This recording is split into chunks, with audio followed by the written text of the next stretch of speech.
My wife cheated while reconnecting with a childhood friend, so I exposed her secrets to everyone. There are moments in life that change everything in an instant. For me, it was the moment I realized my wife, the woman I had given my heart to, had been deceiving me all along. It all started when she reconnected with an old childhood friend. She told me it was innocent, just two old friends reminiscing. At first, I believed her. I trusted her. But small details did not add up. Late-night messages, secretive phone calls, and the way she smiled at her phone. Something was off. I wanted to be wrong. I wanted to believe it was my imagination. But deep down I knew. The proof came crashing down in the worst way possible, and what I uncovered was far worse than I could have ever imagined. The betrayal was just the beginning. What I did next changed both of our lives forever. Stay with me because this is a story of lies, revenge, and a truth so shocking that it left everyone speechless. Love is built on trust. That is what I always believed. When I met my wife, Emily, I was certain we had the kind of love that could weather any storm. We met in college, both ambitious, both determined to create a life filled with success and happiness. She had a charm that could brighten any room, and I was drawn to her energy. Our relationship was intense, filled with late-night talks, shared dreams, and a deep understanding of each other. Within 2 years, we were married. It felt like we were the perfect team, two people working toward a shared future. We started a small marketing firm together, building it from the ground up. Long hours, endless meetings, and tight deadlines became part of our daily life. Yet, through it all, I thought our bond remained strong. Emily was my partner in everything, my best friend, the person I trusted most. But trust is fragile. Sometimes, it shatters before you even realize it was at risk. Our life together seemed picture-perfect to everyone who knew us.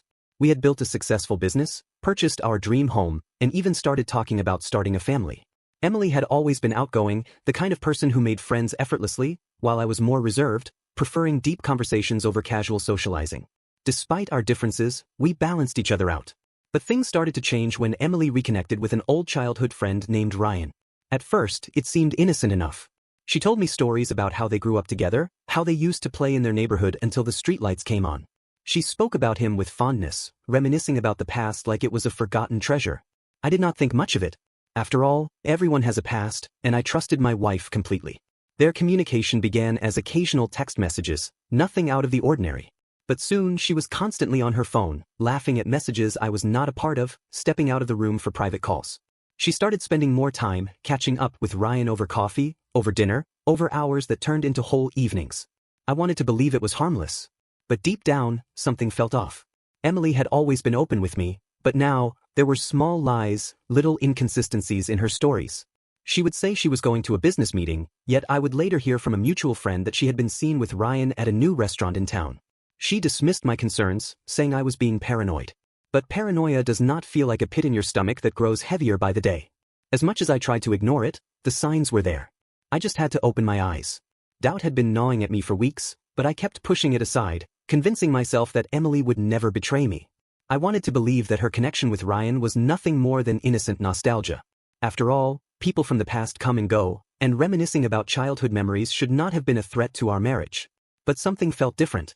The way she spoke about Ryan, the way her face lit up when she received his messages, the sudden increase in her phone activity, it all painted a picture I did not want to acknowledge. At first, I tried to reason with myself. Maybe she was just excited to reconnect with an old friend.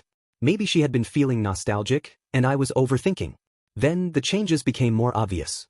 She started dressing differently, putting extra effort into her appearance on days when she said she was meeting friends or attending work events. She was always smiling at her phone, quickly locking it when I walked into the room. She would stay up late, claiming she was catching up on work, but I could hear the soft laughter coming from her side of the bed as she texted someone long after midnight. One evening, she claimed she had a business dinner that would run late. Something inside me refused to accept her words at face value anymore. Instead of going home, I decided to drive past the restaurant where she said she would be meeting her colleagues. I parked a short distance away and waited. Minutes turned into an hour. There was no sign of her. I checked her location on the tracking app we had installed on our phones years ago for safety reasons. My stomach dropped when I saw that she was nowhere near the restaurant. She was at a boutique hotel on the other side of town. A cold wave of realization washed over me. I could have ignored it, pretended I had not seen it, but I knew that if I let this moment pass, I would never be able to forgive myself. I drove to the hotel, my heart pounding in my chest. The parking lot was nearly empty, but there was her car, parked in a far corner. My hands trembled as I sat there, staring at it, trying to process what I was about to confirm. I could not walk in without proof. I needed undeniable evidence. I pulled out my phone and snapped pictures of her car, the hotel sign, and the time on my dashboard. Then I waited. Nearly 2 hours later, she emerged from the hotel, laughing, her hair slightly disheveled. Ryan was right behind her. The way they walked together, the way he reached out to touch her lower back as they approached her car, it was all I needed to see. My hands gripped the steering wheel so tightly that my knuckles turned white. I wanted to confront her right then and there, to demand answers, to scream at her for betraying me. But I held back. If I lashed out now, she would deny it. She would spin a story, twist the truth, make me look like the unreasonable husband. No, I needed more than just a confrontation. I needed to take control.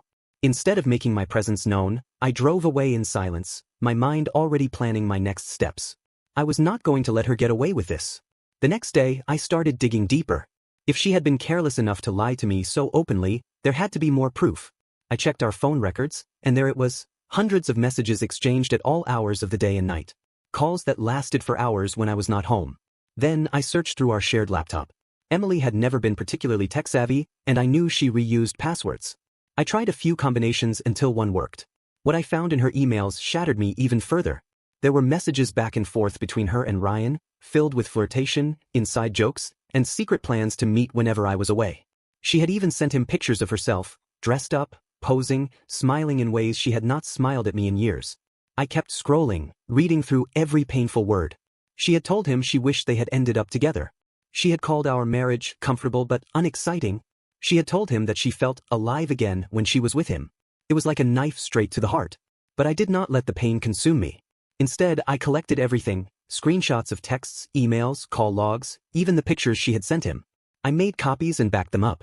I was not going to let her gaslight me or twist the truth when I finally confronted her. I spent the next few days observing her, acting normal, pretending I had no idea.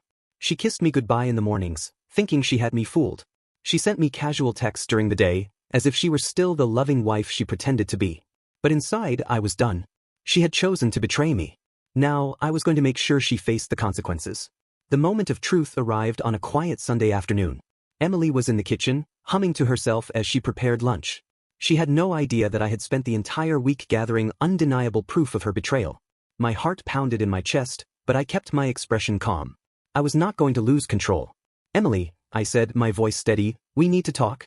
She glanced at me, her hands pausing for a split second before resuming their movements. "Of course, what is it?" I pulled out my phone and placed it on the counter between us. Her smile faltered slightly when she saw the screen. I had opened her messages with Ryan. The images, the conversations, the call logs, everything was right there in front of her. Her face drained of color. Where did you get that?" she stammered. I did not answer. Instead, I placed another item on the counter, a printed copy of the emails she had sent to him. Every word she had used to describe our marriage, every confession of her feelings for Ryan, every detail of their meetings. She reached for the papers with trembling hands, scanning them in horror. "This is not," she began, but I cut her off. "Do not lie to me, Emily," I said, my voice sharper now. "I saw you. At the hotel. With him." She inhaled sharply, her eyes darting around as if looking for an escape. "It is not what it looks like." I scoffed. "Then explain it to me, Emily. Explain the late-night texts, the hotel rendezvous, the way he touches you when he thinks no one is watching." Tears welled up in her eyes. "I never meant to hurt you," she whispered. "I was just what?" I snapped. "Just bored? Just looking for excitement? Just throwing away our years together for someone from your past?" She covered her face with her hands, sobbing. "I do not know what happened, it just felt right in the moment." I stared at her, feeling nothing but cold emptiness. "Did it feel right when you told him you wished you had married him instead of me? Did it feel right when you sent him pictures of yourself while lying next to me in our bed?" She shook her head, her sobs growing louder.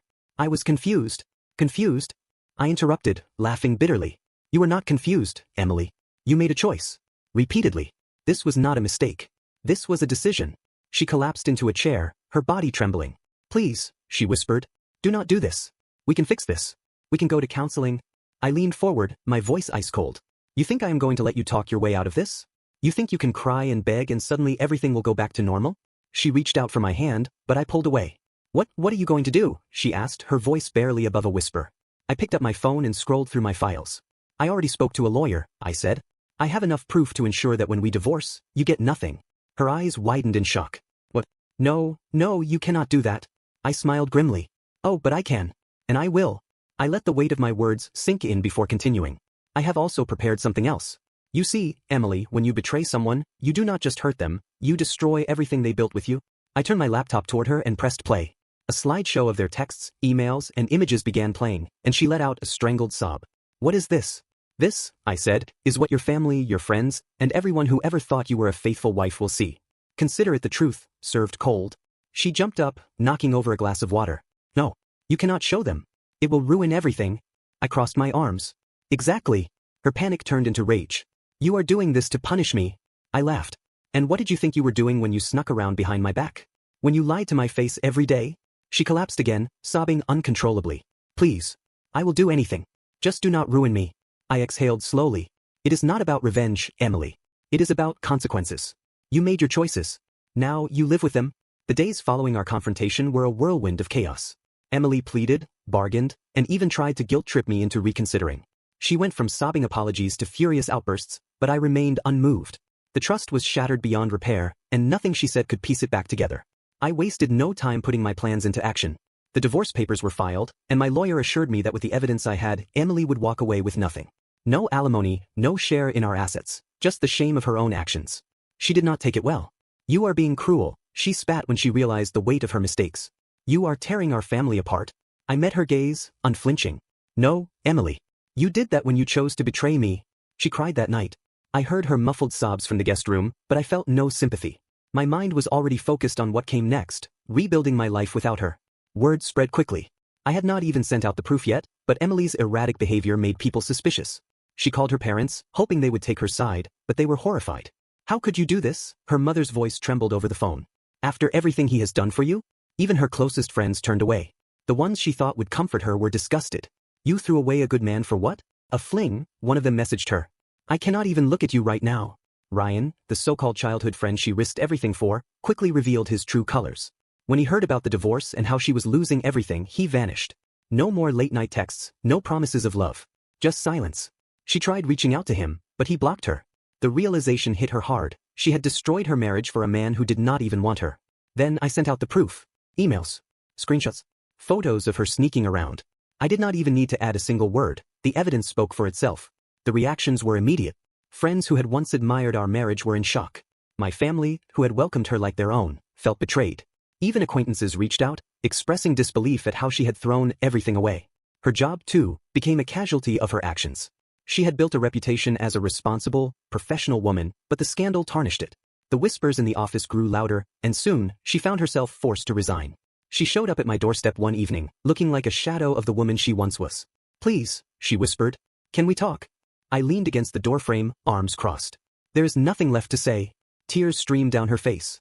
I lost everything. I exhaled, feeling nothing but exhaustion. That was your choice, Emily. She swallowed hard. I know. And I regret it every second of every day. For a brief moment, I saw the woman I once loved, the woman I had built a life with. But that woman no longer existed. You need to move on, I said, my voice firm. Because I already have. The divorce finalized faster than expected. My lawyer ensured everything went in my favor. I kept our house, our investments, and most importantly, my peace of mind. But the real victory was my own growth. I threw myself into work, expanding my business and taking control of my future. I reconnected with old friends, spent more time on my passions, and most importantly, I focused on my well-being. Emily, on the other hand, struggled. She bounced from one temporary living situation to another, her savings drained, her reputation ruined. Every time I heard about her, she was either trying to fix the mess she created or drowning in regret. At first, I thought I would feel satisfaction watching her fall apart. But I did not. All I felt was clarity. Her downfall was not my doing. It was her own choices catching up to her. I had simply stepped back and let the truth unfold. One day, I received a message from her. I know you will never forgive me, and I do not expect you to. But I just want you to know, I regret it all. I hope you find happiness. I stared at the message for a long time before deleting it. Emily was my past. My future was mine to build. I chose to focus on that. If you enjoyed the story, make sure to like the video, subscribe to the channel, and press the bell icon so you never miss an update.